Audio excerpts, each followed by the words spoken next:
Check this out. Wow. This right here is news itself. Oh. Ali Berube is here with us today because tonight is the NFL draft, and sports director Ali Berube is here to break down what we need to know before the first round starts. We need to know James Crummell was very excited to be on this set with us. I am so excited. This is so cool. Look at all this. Now, I don't know anything, so school me. We're going to break it all down for you. Okay. Of course, the Eagles have 2 first-round picks. The Ravens have a first-round pick, as well as the Steelers. We've got 13 Penn State players hoping to hear their names called going into the NFL draft. Of course, it's a big weekend for hundreds of college football players as they want to hear their names called. And those 13 Penn State players hope to do so, headlined, of course, by cornerback Joey Porter Jr.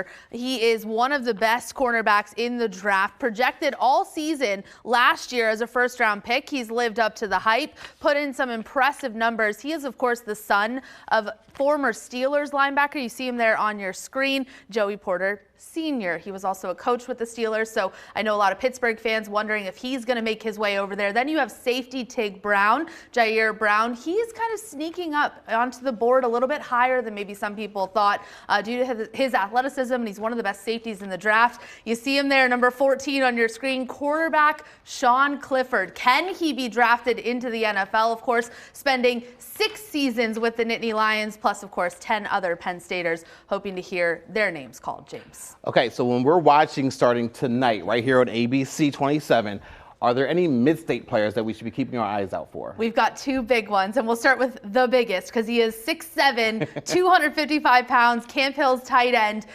Zach Kuntz. He's so exciting to watch. You see him there back in his high school days. He was one of the top tight ends coming out of Camp Hill, one of the top tight ends in the country. Went to Penn State, played 3 years for the Nittany Lions. Didn't see the field as much because he had Steelers tight end Pat Freiermuth in front of him. So he takes a bird in hand, transfers to Old Dominion, where his high school quarterback Michael Schuster was a grad assistant, and really shows out in his first season with Old Dominion, which is down in Virginia. 73 catches, 692 yards as a tight end. That's one of the most productive seasons you can have. So faced some adversity in his college football career, obviously not seeing the field at his hometown University of Penn State, but making the most of it by going on. And then he has some of the best combine numbers we've seen from a tight end. So really athletic. We're hoping to see him. And then James, because, you know, in the football world, special teams, very important. We're schooling James a little bit. I'm learning. Cedar Crest kicker Chad Ryland also has a chance to be drafted.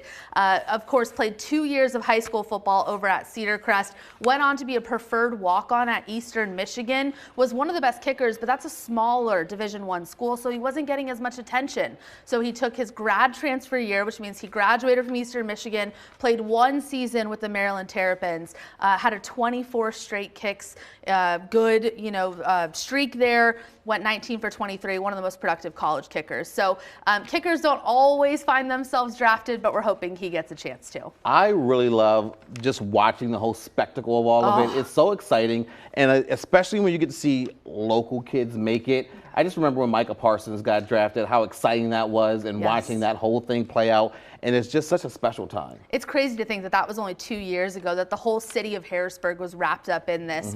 Of course, Micah going number 11 overall to the Cowboys in 2021. So pretty amazing to see these communities rally behind these guys.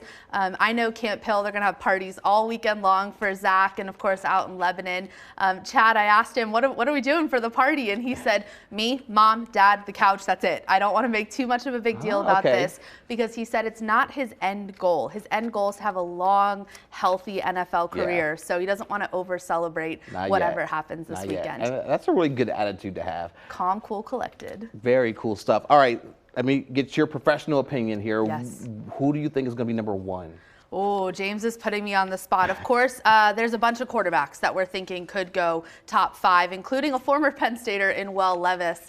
I'm looking at C.J. Stroud. Of course, the Penn Staters don't want to hear that. I know some people think he's dropping, but Frank Reich, another Cedar Crest grad, is the head coach of the Carolina Panthers. Apparently, everyone's in alignment over there. They have the first overall pick, and they know who they're going to take already. So we just have to wait for 8 p.m. tonight. And the draft, as James said, is right here on ABC ABC27. A lot to pay attention to. Thursday it starts at 8, Friday 7, Saturday 12. So you can watch all 7 rounds live here, right here on ABC27. This is just the start of my day. James's day is ending. Mine is just beginning.